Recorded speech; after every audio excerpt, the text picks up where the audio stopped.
Hey folks, just a reminder that your first paper is due, second paper, let's try again, is due on December 7th. That's coming up in a week.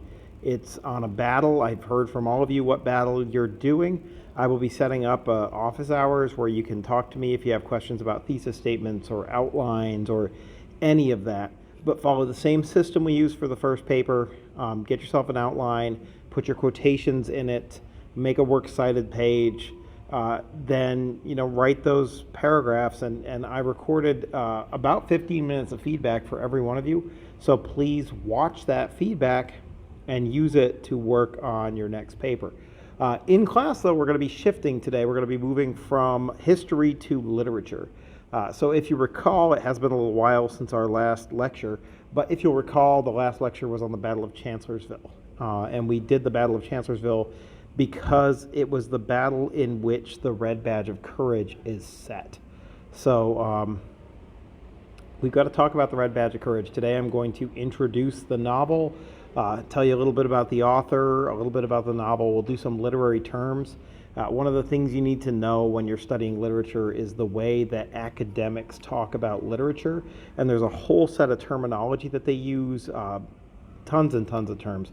I'm trying to limit it. I'm trying to just focus on some of the terms at a time, and we'll add some more in as we go through the book and read more and more of it. So I will try and make it relevant and teach it to you in a way that hopefully they stick and matter. So without further ado, let's talk about the Red Badge of Courage. We'll start with the author. The author's name is Stephen Crane.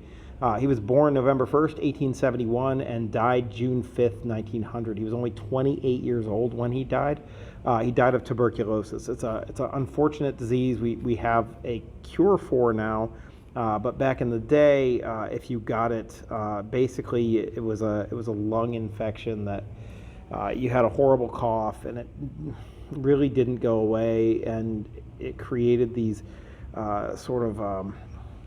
pouches full of liquid in your lungs, and towards the late stages they would burst and you'd sort of drown in your own bodily fluids, which is awful. But he died of that disease at age 28. He was a novelist and a war correspondent. He followed conflicts as a journalist and wrote about those conflicts, though he hadn't done that yet when he wrote Red Badge of Courage. Let's see, he's considered to be an innovative realist author. Realism is kind of a new thing. We could talk about that a little bit in a few minutes. We'll hold off on that for right now. The Red Badge of Courage was his second novel. It was written in 1895. So if you want to get a sense of when this was written, the Civil War was 1860s, right? So 30 years after the Civil War. It would be the equivalent of writing a World War II novel in the 1970s. When he was 24 years old, without any experience in combat, that's when he wrote it. So he was a 24-year-old when he wrote this novel. Born in New Jersey, he was the son of a minister. It turns out he was the 14th and last son, the last of 9 surviving children. So it gives you an idea of how different the times were back then. He had 13 brothers and sisters, and a number of them died during childhood or as babies, and so that's pretty harsh. But also think about the large number, and you can learn a little bit about him, I think, from this. He was probably, being the baby, the youngest, he was treated, I imagine, a little differently than some of the other children. He was primarily raised by his sister Agnes, who was 15 years older than him, one of the eldest children. He had a sickly childhood, spent a lot of time sick. His parents were concerned about his health. And then he spent some time away at military school in high school. And he was persuaded by his family not to enlist in the military. He had planned to enlist.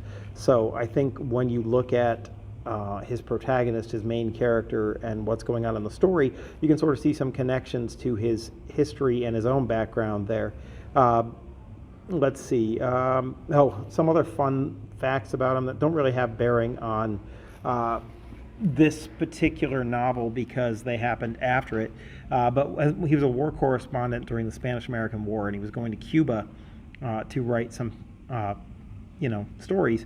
He got on a ship called the USS Commodore, and it foundered in hot high seas. There was a storm and it sank, and he ended up trapped for 30 hours, I believe, in a dinghy, a little tiny boat. He ended up writing a short story about that called The Open Boat. You're welcome to look that up and read it.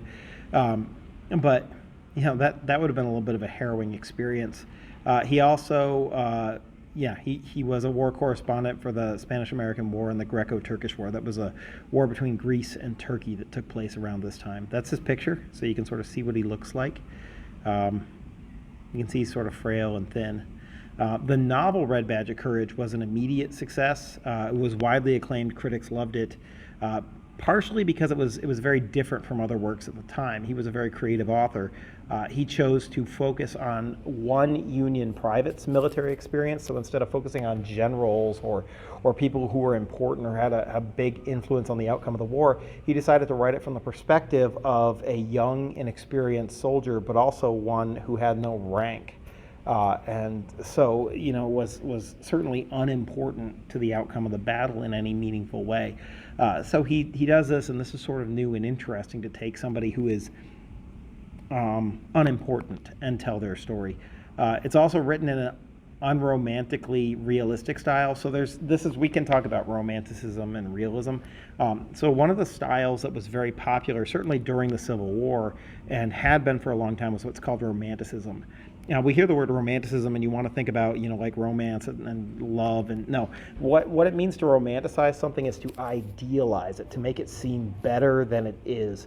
And authors often put a lot of sort of melodrama and emotion and romantic ideals like heroism and courage and turning their characters into these great sort of like Greek heroes.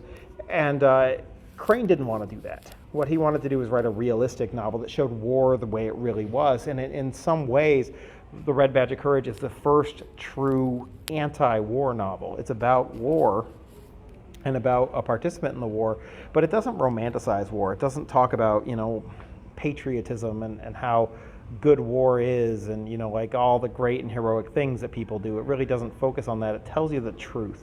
It tries to give you a slice of life, a slice of the war as it was, and I think that's important.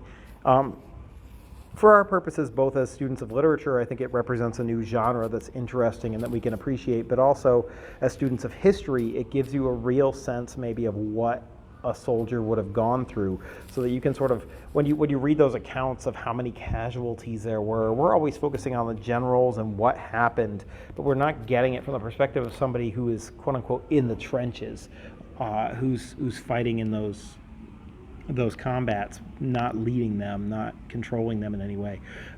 The story is set in Chancellorsville. A study of the tactics and what's going on and the movements of troops tells you that. Though the story never mentions the name, and I think this is, again, Crane being realistic. The soldiers didn't know where they were fighting. They didn't know what they were doing. They didn't know what the grand objectives were. They just did what their officers told them. And so he never mentions Chancellorsville because he doesn't know where it is or what's going on. He just sees his own little perspective. It's based on contemporary accounts. Crane, the author, read a bunch of journals and letters written by Civil War officers and men that have been published. But he also interviewed a number of veterans to give himself a sense of what it was like. And he put those interviews into his creative process and produced The Red Badge of Courage. There's a picture of the cover. If you want to buy your own book and have it, you're welcome to. I'm going to give you a free PDF that you can read along with me online, and we'll do it that way. So that gives you a little bit of background on the novel itself. We're going to learn some literary terms. Like I said, in order to talk about literature, you got to be able to speak the lingo. You've got to know what people are talking about and be able to use it. We're going to use all of these terms when we write a literary analysis paper. Your next paper is very different. I'll spend more time on the how to do it and all those kinds of things. But it will be a literary analysis paper, and it will be due in January. So let's talk about literary terms. First thing you need to know is every story that's ever written tends to follow a plot structure, and the plot structure of all stories can sort of be broken down. Most stories start with what's called the exposition. There's sort of this information dump that occurs at the beginning of a story. You need to know who the characters are. You need to know what the setting is. You need to know a little bit about what's going on. And so the author is going to give you these things. Crane is innovative because he doesn't really give you a ton of information. It's not like every time a character shows up, he's like, let me tell you this character's backstory. He just sort of dumps you into the action, and you pick up what you can pick up as you go along. So there's not a ton of exposition, but there's a little bit about the army at the very beginning of the book. And it does introduce sort of the big three, the main characters that we follow throughout. Then every story has what's called an initiating event. Maybe this helps if I try and use a well-known story that most people have encountered. Most of you have watched the Harry Potter movies, I assume. So the Harry Potter movies start with an exposition. You start out with Harry Potter living at the Dursleys' house in the cupboard under the stairs, and we get a lot of information about him and what's going on with his life. And then he goes and there's Dudley's birthday party. Then we have an initiating event. Initiating event is the moment that starts the rising action. So it's the moment that sort of brings a focus to the story and tells us sort of something new and different and starts a story on a particular trajectory. In the case of Harry Potter, that would be when he gets his Hogwarts letter, right? And that's going to, you're a wizard, Harry. That's going to, dictate the rest of the story. So you want to keep an eye out for initiating event, which will happen relatively soon in Red Badge of Courage. That's followed by rising action. In other words, everything that leads up to the climax of the story. Basically, the action continues to intensify over and over and over again. And so you get a series of chapters that are starting to rise or build a tension and prepare us for something major that is going to happen at some point in the story. That thing is called the climax. It's the high point or the turning point in the action of the story. So you can look at it sort of one of two ways. Either it's the most intense, exciting part of the entire story, that would be the high point in the action, or it's the point at which the story can no longer go any other directions. It sort of ties up the loose ends and makes it follow a path. And that brings us to the falling action. Everything that happens after the climactic moment of the story we call falling action. Basically, it's de-escalating. It's telling us what happens with all the characters and getting us back to a place where nobody's in danger and everybody has reached sort of a new balance or a new equilibrium. And then the story will end with a resolution. Resolution is sort of the final thematic conclusion of a story. So back to our Harry Potter situation, the rising action, he goes to Hogwarts, he meets all of these people, he's going to find friends, he's going to find enemies, Malfoy and Ron and Hermione, and he's going to, have a series of challenges, each of which is more intense than the last, whether it's a Quidditch game or fighting a troll in a dungeon or whatever. We get all of this rising action that's going to bring us to the climax where he has to face off against, Quirrell/Voldemort outside the Mirror of Erised with the Sorcerer's Stone in his pocket. It's all pretty intense. And then after that, we have the falling action, right? He's going to, be in his sick bed, and everybody's going to come and visit him. And then we're going to get a resolution where he's going to go back to where he was at the beginning, back on the Hogwarts Express to the Dursleys' house, where he goes back to his same life, but he is forever changed and he has grown. And we start to realize at the end that your family isn't necessarily the people who are blood related to you, but the people, the friends that you make along the way. He's found a new family at Hogwarts. He's found a new home, and there's these lessons that come out of the story, and that's how it goes. And we'll do the same thing with the Red Badge of Courage. We'll follow through and we'll look at all of these various elements and sort of sew them together and make sense of them. Another term you need to know is the setting. The setting has two parts to it. It's the time and place in which a story occurs. Right, so the Red Badge of Courage, I gave you the setting in my last lecture, right? It's 1863, we're at Chancellorsville, and it's in the middle of the American Civil War. Protagonist is another term I'll be using that you need to know. The protagonist, it's basically a moral neutral term for the main character of a story. Back in the day, we used to call the main character of the story the hero, but it turns out, especially in modern stories, the main character is not always heroic. It's not always this brave, wonderful character. Sometimes the main character is kind of a jerk, or he's a coward, or whatever. And if that's the case, it's kind of awkward to call him a hero. We had to change this because of a guy named Shakespeare. He wrote a play called Macbeth, in which the main character was a villain who murdered a king and then started a reign of terror.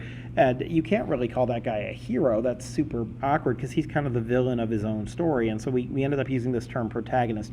There's another term called antagonist, which is the character opposed to the main character. I'm not going to make you learn that one here because there really isn't a clear antagonist in The Red Badge of Courage.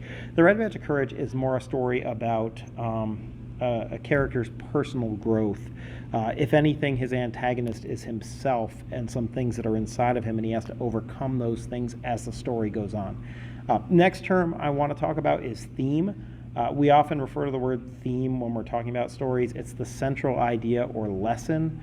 Stories have more than one theme. What is the author trying to teach you? You know, like every author is a teacher, and every book holds a lesson or multiple lessons.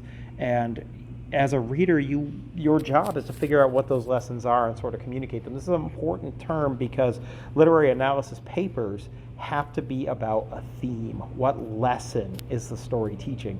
And so you want to try and identify some of those themes, those lessons as we go on. I'm going to give you some later in this lecture, so stay tuned for that. Theme actually is a word that comes from music.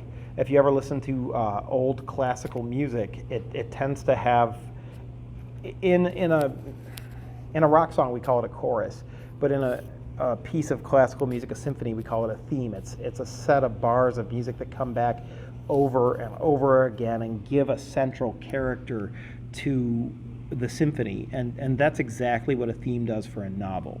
It's an idea that comes back over and over again and reinforces itself through repetition and tries to teach you something by the end of the story. Next thing we want to talk about is symbols. A symbol is when something represents something else. We see symbols all the time, every day. Like the United States flag represents the United States of America, right? Which is why people get so upset when people disrespect the flag, or they perceive that people have disrespected the flag. That's a slight on our country, and they get upset about that. But the crown would symbolize the king. That's why, like in medieval Europe, it was high treason against the crown. Nobody's disrespecting a crown. It's the king himself who's being seen here. But there's all kinds of symbols. Colors can be symbols. In this particular book, red is representative of courage or sacrifice, and yellow is representative of cowardice. But rain can represent sorrow or sadness, or sort of a baptism. Fog can represent mystery. Thunderstorms often represent conflict. Symbols are everywhere, and the author's going to use them. We'll get better at spotting those the more literature we read. But anytime something represents something else, we call it a symbol, and it's often repeated. Authors do this very intentionally. They'll pick a symbol and they'll use it over and over and over again, and that way you start to clue into it as a reader.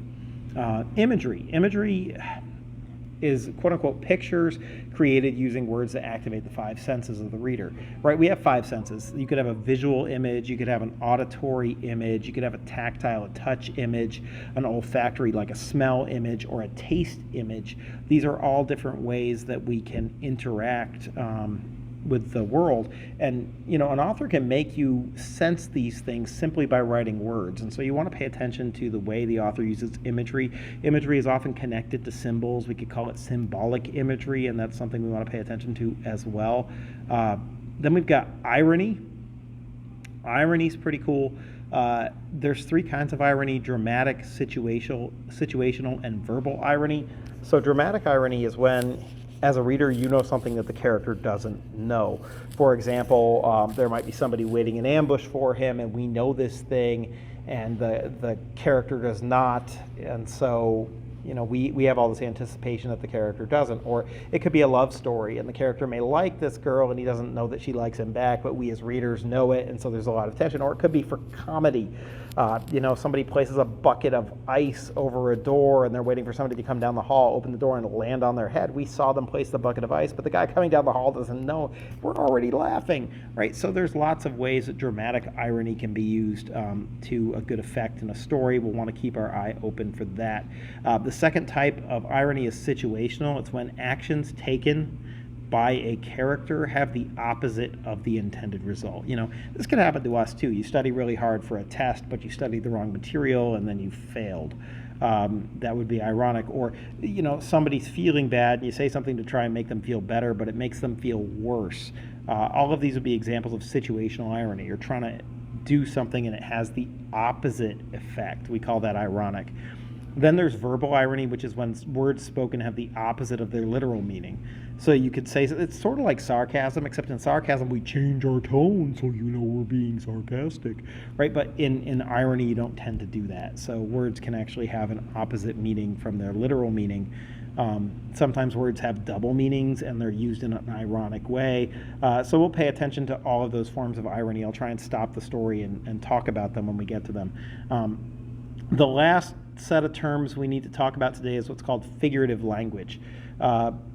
Figurative language is anything that isn't literally happening. Like when somebody says, I'm so hungry I could eat a horse. No, you're not. If you ate a horse, you would die. It's literally bigger than you are. So that would be a figurative statement. Nobody's so hungry they could eat a horse. That's impossible. So we use language figuratively all the time, and it's incredibly common, but you'll hopefully get good at spotting it.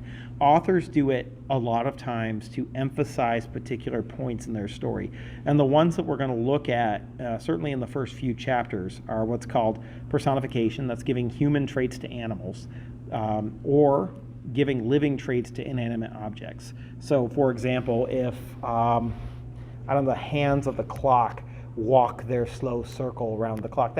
No, they can't do that. Or if the moon looks sadly down on the world, or if a crow caws morosely, like we're giving human emotions or human feelings to animals, or actual living traits to things that aren't alive. That's called figurative language. Then we have what's called hyperbole. That's just a fancy word for exaggeration. So if the author exaggerates on purpose, we call it hyperbole. We could say they're being hyperbolic. And that would be the I'm so hungry I could eat a horse scenario. You can't. You're making an exaggeration, and you're making the exaggeration for an effect. So we'll keep an eye out for hyperbole as well. Simile is a comparison that uses like or as. He was like a rock. All right, people aren't rocks. That you have to think about that. Whereas a metaphor is actually making a claim that doesn't use like or as. He is a rock. Something like that. And lots of things are metaphorical. In fact, figurative language in general, if you can't figure out what type of figurative language it is, you can simply say it's metaphorical, and you're usually fine. There's lots of different types of metaphors out there. And again, I'll pause the book as we go through, and we'll stop and look at those. So let's take a look at some themes. Like I said, the themes are the central idea or lesson of the story, and I've tried to break out the Red Badge of Courage's themes here to help you.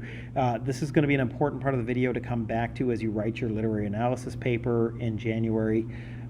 But these themes, the way that I've written them, they're sort of theme questions or theme topics. When you actually go to write about a theme, the answer to the question is what the author is trying to teach you. And I can't tell you what the answer is. You have to come up with the answer yourself. You have to read the book and think about it. And then you can argue what the theme is. But these are some sort of things to get you thinking, and that you can track as you go through, and we'll track together as we read the story. The first is, what does it mean to have courage? Is courage primarily a self-assessment, or is it based on what others think? Right? This is, I think, a central question. The story is called The Red Badge of Courage, so courage is going to be a recurring theme or idea at the center of the story. And our protagonist, our main character, is sort of struggling with his own courage. And he asks himself this question, what does it mean to be brave? And is courage what other people think of you, or what you think of yourself? Or what does it mean to be courageous? What do you have to do to be a courageous person? These are all questions we're going to ask as we go through the story. Next one is humanity versus animalism. The question that I've written here is, what is it that makes a person human versus simply an animal? We're all flesh and blood. When it comes down to it, there's not a lot of chromosomes that make us different from animals. And we're all animals, but we're also human, we're also civilized. And so where's the line of demarcation? How do we know what is human and what is animal? And that's something that I think gets explored through this novel as well. The central humanity of a person and what war does to them.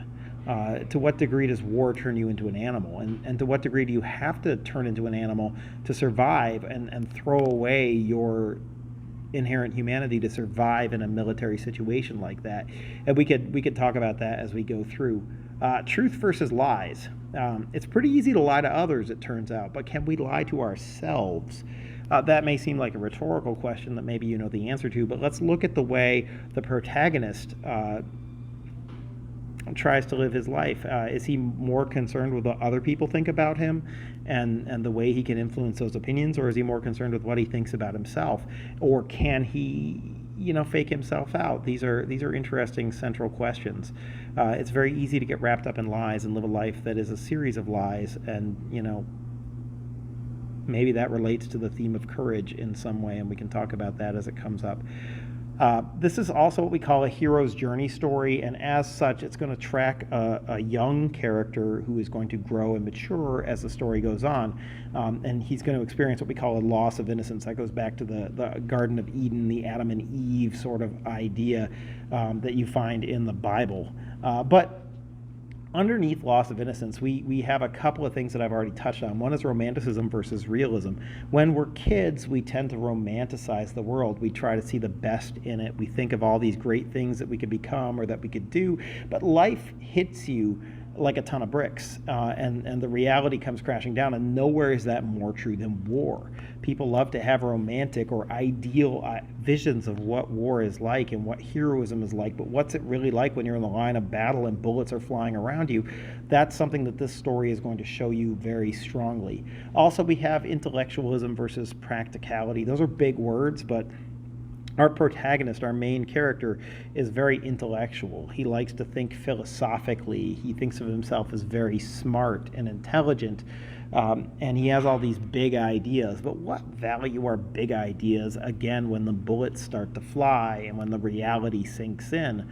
Is it more important to be, and this can tie into your animalism versus humanity theme as well, is it more important to maintain your humanity, to maintain your intelligence and your intellectualism, or is it at some point more important to act on instinct and to do what's practical instead of what's right, or what we can be happy about? And these are some questions again that come up. Another thing that you'll want to track in terms of theme is war imagery contrasted with nature imagery.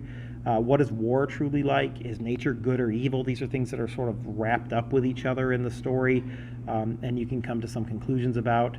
Also, the indifference of the world. And these are kind of rhetorical questions. How important is one man to an army?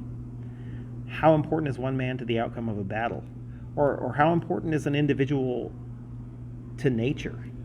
Think about yourself and your place in the world. When you're young, you tend to think of yourself as the center of your own world. You're the protagonist of your own drama. But as you gain more experience and grow, you start to realize how small you really are. And that's definitely part of the loss of innocence hero's journey that our young protagonist Henry goes through as the story goes on.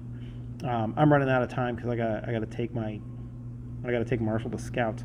But let me try and finish. I got 5 minutes. Let me try and finish up the last bit here. One of the things that helps you identify the themes and tie into them is symbolic imagery. And Stephen Crane uses a lot of repeated symbolic imagery throughout the story. The first symbolic image that I think is most prominent and very easy to see is wounds and blood.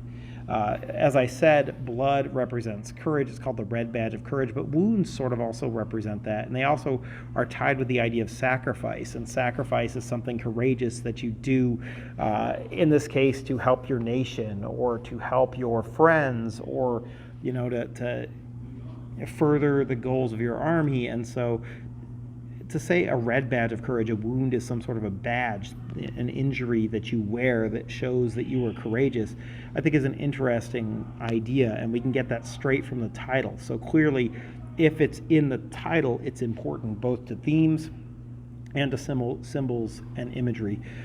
Then we get animal imagery. There's sort of two ways animal imagery is used in this story. One, men are often symbolized as animalistic, and that's going to tie back into the theme we talked about earlier, humanity versus animalism, sort of civilization versus the barbaric or whatever. So a lot of times you see men symbolized as animalistic, but also the armies themselves often get personified with both human traits but also animal traits. Like you'll see this in the very first passage of the story when we read it, that the army is like a great creature that's waking up and shaking itself and moving. It's almost like the two armies are a pair of giant dragons that when the muskets fire, it's the smoke coming out of their mouths, and they're grappling with each other. And we get these images from time to time. There's also a contrast in terms of imagery, symbolic imagery between classical Greek and Roman and modern warfare. And so the sort of implied contrast is between this age-old idea of heroes and heroism and these men that do great deeds of valor on the battlefield. Going back, and most of you have studied ancient Greece to some degree, but going back to like your Greek demigods, your Greek heroes, but also to like the Trojan War, or the Battle of Thermopylae and all of these great and famous, or knights, in medieval times, and contrasting that with a modern environment where you're just a member of line infantry, firing your rifle as fast as humanly possible as a sort of mechanized threshing machine that is harvesting death, right? And so we get this mechanized versus personal sort of contrast in warfare, which ties into some of our earlier themes as well. So you want to pay attention both to armies personified as creatures, but also compared to machinery. Battle flags get a lot of time in the novel, sort of as symbols of their various country, and capturing one sort of as a representation of courage, and that's totally worth tracking as well. We also have the woods and nature, which are repeated imagery. That ties into sort of the indifference of the world theme, but also war imagery contrasted with nature imagery, which we talked earlier. But oftentimes, you ever heard the phrase, "you're not out of the woods"? Our hero is going to spend some time in the woods, and that is going to be both literally he's in the woods, but metaphorically he's in the woods. He doesn't know where he is. He's trying to find himself. And so we'll want to look at that section and the particular nature images that we see, and look at what's going on in his head and how that whole bit may be sort of a metaphor for him and his growth as we go on. And as I said before, color symbolism is going to play a big part. Blood is red. It's called the red badge of courage. We're associating red with both blood and death and sacrifice and courage. And then yellow historically has been, you yellow belly, it's like a symbol for cowardice. And we're going to see both of those colors on display a lot. All right, I am now a minute late, so I've got to shut this thing down, but I'm going to record the first chapter for you as well, and we'll do both of those for today. If you have any questions, please ask. Just send me a message, and I will respond as soon as I can. Thanks.